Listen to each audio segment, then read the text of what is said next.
All right, everybody. So this is going to be a second tutorial for everybody, and it's going to be on another table runner that we had featured in one of our episodes already.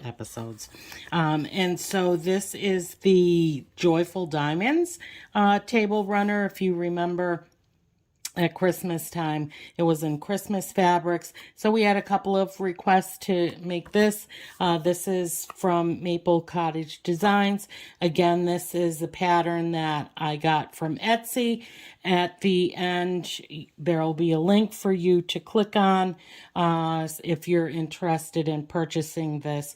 Once again, this is not something that I have designed. This is someone else's work, so we're not going to be able to show you all of the details pertaining to measurements and things like that. So you'll see here that we have all of the different components that's going to be to construct the table runner. When you look at the picture, it shows you that there's 3 separate sections. So we're going to be making 3 sections from these blocks here. These large white triangles that you see are, again, setting triangles, if you're familiar with anything that is a quilting term. So it is, I forget what the measurements are, but this is a square, and you cut it on the diagonal once, which is going to give you 2 pieces because you needed to cut 2 of those squares. So all of these pieces here are going to create the center for all of the different sections of the table topper. These squares here are going to be paired up with these squares here. On the back, I have already gone through and put a little line so that when I am ready to sew, we are going to be making half square triangles. We're going to sew on each side of the line with that 1/4 inch seam. We're going to cut it, and then we're going to have 2 half square triangles. So what I found, because the way that the pattern is, and it's a very unique design. Again, you'll see that it seems as though it is a very intensive sort of construction as far as piecing everything, because how are we going to get this shape? So all of these pieces here are going to get us to that end game. I don't know if this is a better little, if you zoom in on that a little better, that angle looking at it. So what I have found when I am making this is having something that is similar to this. The real quilting people in on their shows call this a design board. What I did was just took some little pointers from them. I went to the dollar store. I got some foam board because it's kind of thick. It doesn't matter. When I went shopping, they only had black. It doesn't matter.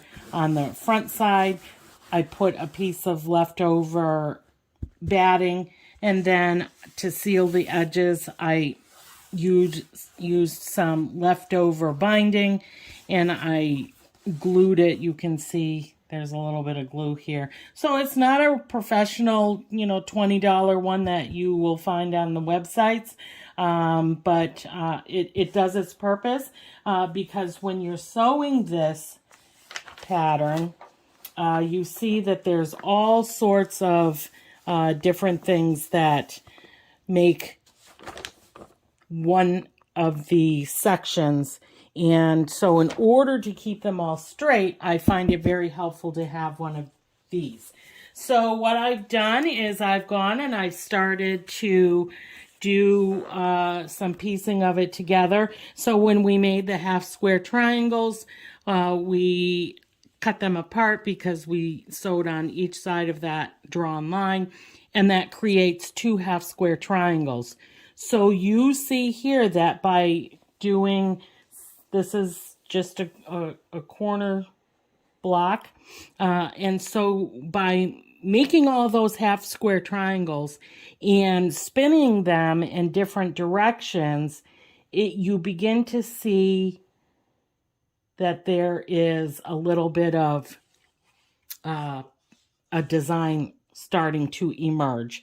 And so these were sewn together. So I will go ahead and sew this together.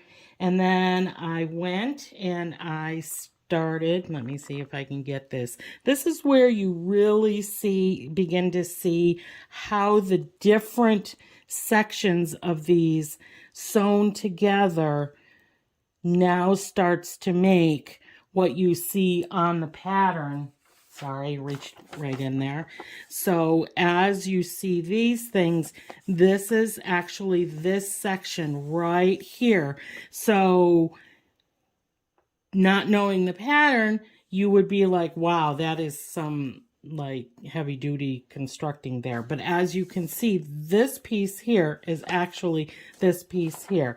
Then the side piece goes on here.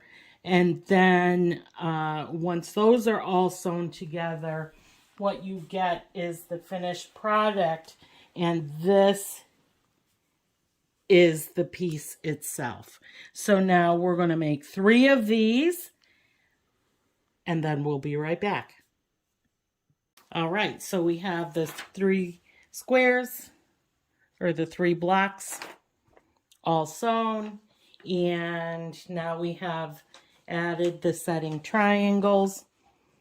The first one I didn't really understand the cutting instructions, and so I cut the square on the diagonal twice, which was okay because it just made another little seam to line up there. But this is how the directions actually show you how to do it. And now you can start to see a little bit of the diamond effect showing through.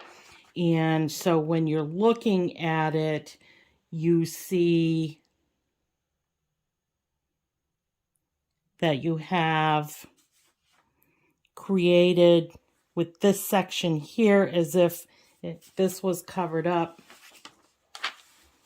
Your eye begins to see those little stands, if you will, and when you move the paper away, now your eye starts to see the squares that create the diamond, and then this creates the other diamond. So it's just a matter of training your eye to look. You see the square here, and then it broadens out. So let's get this all sewn together, and then we will see what it looks like when we have the setting triangles and the patchwork sewn together so that your eye can really see. I think sewing these on is going to really see how the diamonds stand out. So we'll be right back. All right, so this is the finished product. You do see now that the setting triangles are on, you can see more the definition of that diamond within a diamond. And then all of the other ones, you can see the diamond effect as well. So if I am to make this again, I would make this a little bit darker fabric so that you can have more of the definition, but that's what I wanted to do for right now. And then we added a very, very delicate border. So, and again, this will show up a little bit more once the batting is underneath it and bring it out a little bit more. So that is the diamond table topper. a little bit of a tutorial. We hope that you got a little bit better sense of how it was constructed and how just by turning some half square triangles in different directions, you create a diamond shape and more diamond shapes as if it's a shadow of each other. So we hope you enjoy this tutorial. And as always, we thank you for watching Sassy Sonya Sews. And if you like what you see, give us a thumbs up. If you haven't already subscribed, go ahead, become a subscriber.